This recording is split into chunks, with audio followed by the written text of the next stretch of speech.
This next story is Gary V, one of our favorites. Is dumb.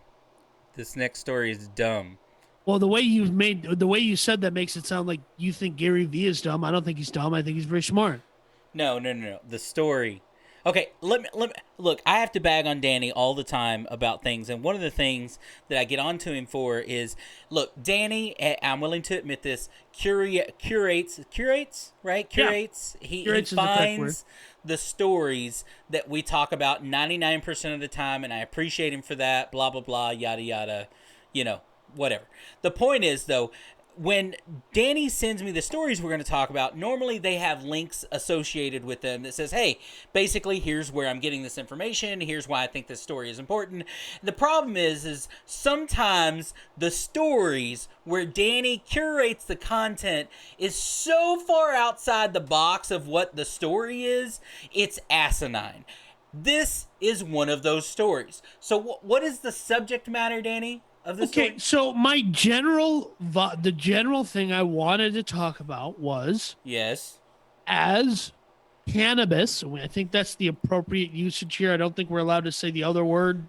Okay, he's trying to fancy this up for you folks. No. Let me read this to you. Here's the subject line that Danny sent me. As more influencers get into the herbal remedy space, will it finally hit pay dirt? Now, that's what he sent me as the title for what we're going to discuss now.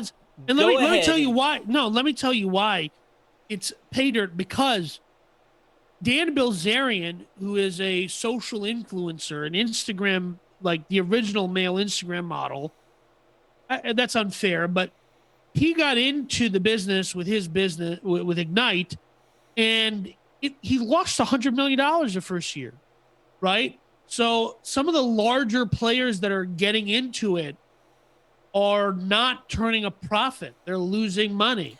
No, the story, yes, you're talking about the subject matter of the story. That's not what I'm getting. That's not what I'm making fun of you for. What I'm making fun of you for is the link to the story that gave Danny this idea. Yeah, okay. Not about it's loosely based on the subject matter, and he tried to go into it very, very briefly. It's a link to a story where Juicy J and Gary V 36 Mafia teamed up. Yes. For on a product Asterisk, right? Yeah, on an herbal remedies brand called Asterisk. Okay. And I think that it's the reason it's important. The reason it's interesting isn't because of Juicy J. It's because of Gary V. Okay? This is still a product that is all the ways, herbal remedies have been around forever. Okay, snake oil salesman back in the day, like herbal remedies. This is not what I meant by herbal remedies, though. I didn't mean herbal remedies. I understand that, but that was a colloquialism. That was a colloquialism. I get it. You're meaning herbal, as in this case marijuana, right? Which again has been around forever as an herbal remedy. Yes. Okay. All right. Yes. Before it was started regulated in 1940s and stuff. Anyway, I could go into the whole history of that. The point is herbal remedies have been around forever. People of stature making crap tons of money from them has been around forever. In this one, I do get, it's just so far outside of the box. I do, however, gave me my favorite quote of the day, and it says, "The days of the dull dime bag are over." Yes. I don't know. I've never consumed cannabis ever in my life. That's a true fact. I have not either. Okay. I have not either. I don't know what you're talking about. All right. Well, in case this accidentally pops up in one of your kids' feeds, I guess we'll go with that.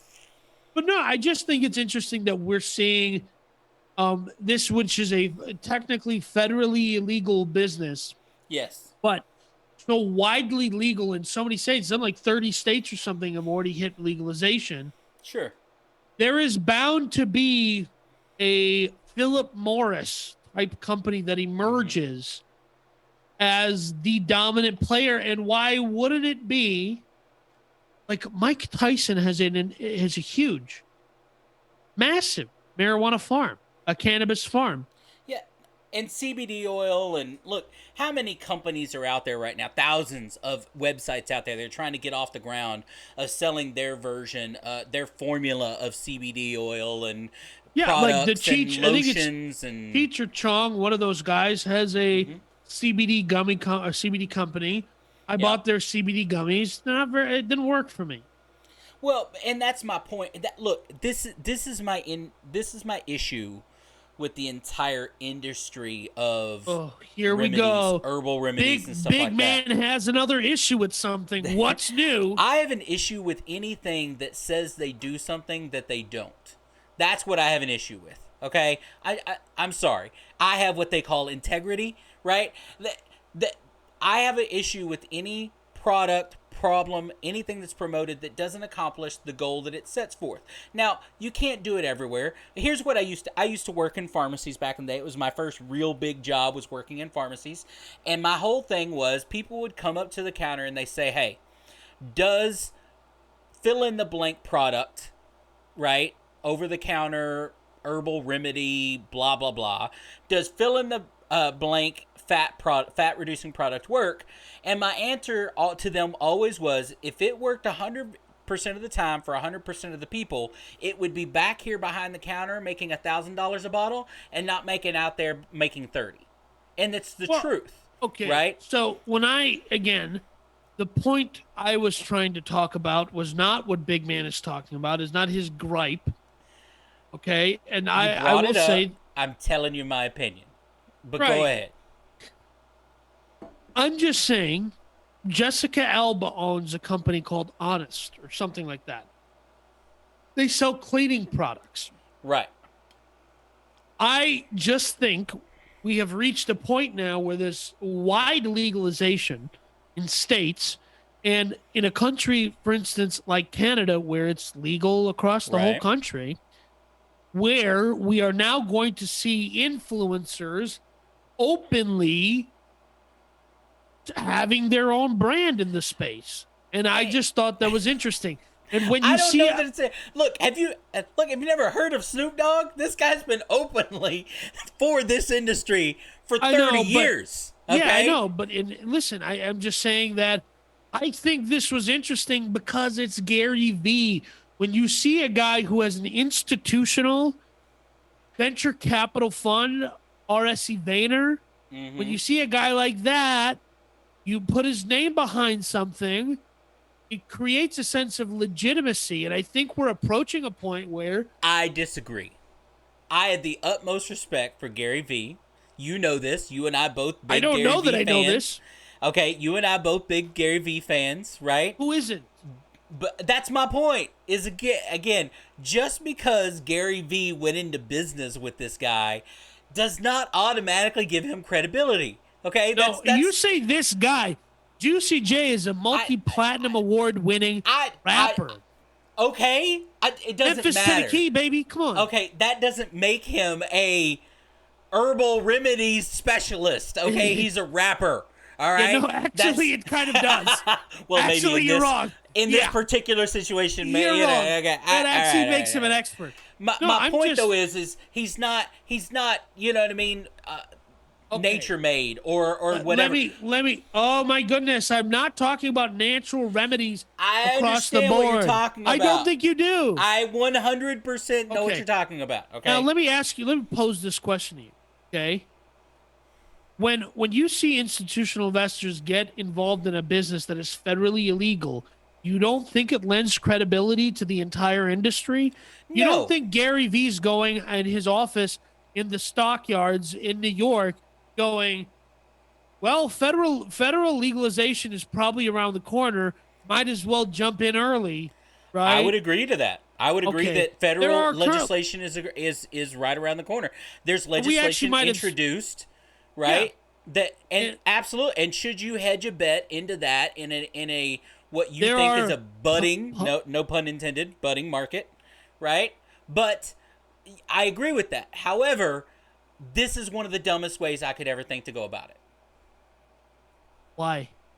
Because all right, look, again, been in business a long time. I know a lot of business people. Wait. I know people that are running some of these dispensaries and farming and stuff like that in states where it is legal. Okay? Right. And I know people in several different states and different states doing things widely differently because there are very state specific.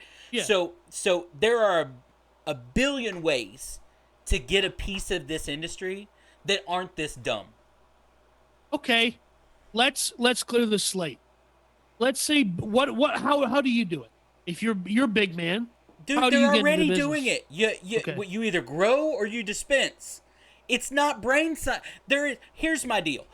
You read this article you sent me, and what is the whole Gary V thing getting it? And I actually understand Gary V's concept here is I'm taking a big name guy that a whole bunch of people know, right? The rapper. I don't know of him, but you do. So I'm taking but your here's the word thing. that he's a big What I'm name saying guy. is he took two groups of people, Gary V fans and Juicy J fans. Gary V has a much larger audience. Sure. And he put them together and he created a brand. I just think he created a brand that does what? Sells herbal T-shirts. remedy. And, well, okay. Again, you have an existing dispensaries, farmers, all these different ways that Gary V could have stepped into this industry. He could have literally made Gary V dispensaries and done this in a more straightforward way than partnering with some random rapper to come up with a company called Asterisk with an asterisk at the end of the name Asterisk, which to me, I don't even understand. But, okay, here's the word asterisk. So really, your brand name is Asterisk Asterisk? Because that's what it says. It's got an asterisk at the end of the asterisk name. So it's Asterisk Asterisk. And your tagline is a multimedia lifestyle brand developing high-quality merch and music, all packaged with a beautiful design. That's the tagline of the business. Doesn't even in the tagline of the business mention the herbal remedy you're referring to. Maybe I misunderstood something because I thought they were dropping. Whatever. The point I think is, ultimately they want to, but they're not currently. This is my point where it just didn't make sense in the two connecting. But again, Gary V, much respect.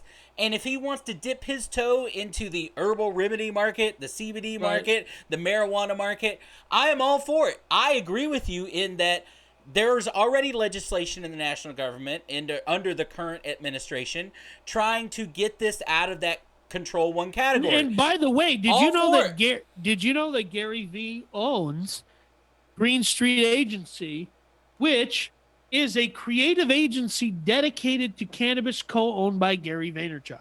Good. Yeah. Good. There's an entire agency out there that he owns a part of. A couple of years ago, when I took my family to Colorado on vacation, we rented a cabin up in the mountains, and as we're driving into Colorado, and I hadn't been to Colorado in a while, and as we're driving through these small towns, I kept seeing these buildings with, you know, the old-fashioned Red Cross symbol, like, you know, that everybody recognizes, Red Cross or whatever. I kept seeing these buildings. So it's a red box with a white cross in it. It usually means health or whatever. Red Cross hospitals. Right, you see them, and you know. My point is, it's easy to recognize. Right, you see it on the side of a building. Oh, that must be a hospital, a medical center, something. Right. We kept driving through these small towns, and I would see these decent-sized buildings with the exact same logo and design, but green instead of red.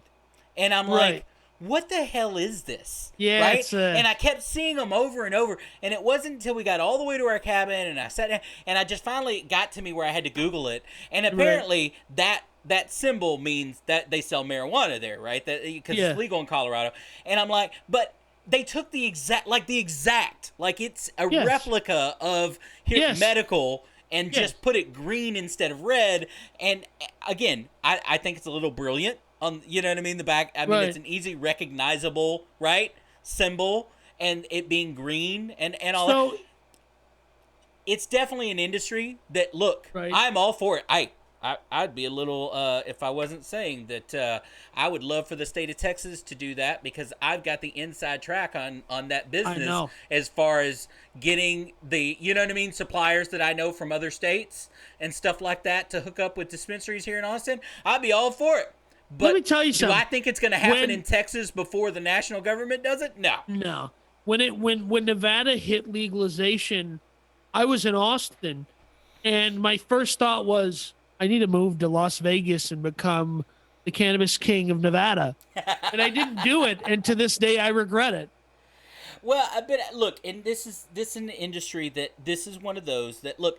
There's a lot of people trying to get on, even from a distribution side. You're talking about Glacier, which is the if you don't know what Glacier is, they're the distributor for most alcohol, hard liquor, Yeah. right? Jack Daniels pays Glacier. Every hard liquor pays Glacier to distribute their product all over America, right? They actually, because a couple of years ago, and a lot of people don't know this, Glacier went into Colorado, went into not Colorado, but into Canada, and offered to the government of Canada to be their government-ran distribution for cannabis, for marijuana. And the reason they did that, they don't give a crap about Canada. What do they want? They want to work out all the kinks and details so that if it ever does, or they think it will, be legal in the United States, that they just go, hey, we've already got this crap figured out. Yep. Here it is. We'll take from those farmers in Colorado, we'll just go ahead and bring it down to Texas, or we'll bring it down. Right, we'll figure it out. We'll figure it out. That's all their thing is. You know what I mean? I think, again, going back to, I think to the story you have here, the influence in herbal remedies, whether it be marijuana or any other kind of remedy, there are all kinds of stars that are making money off of makeup, that are making money right. Right? Aren't several of the Kardashians in certain makeup and certain, you know what I mean? Whatever. No, perfumes, just the one. Just the one. Perfumes, right? Yeah. It's an industry that will never end, right? Because there's no regulation on it. Right? Right. Of what effectiveness, right? Efficacy is what they call it.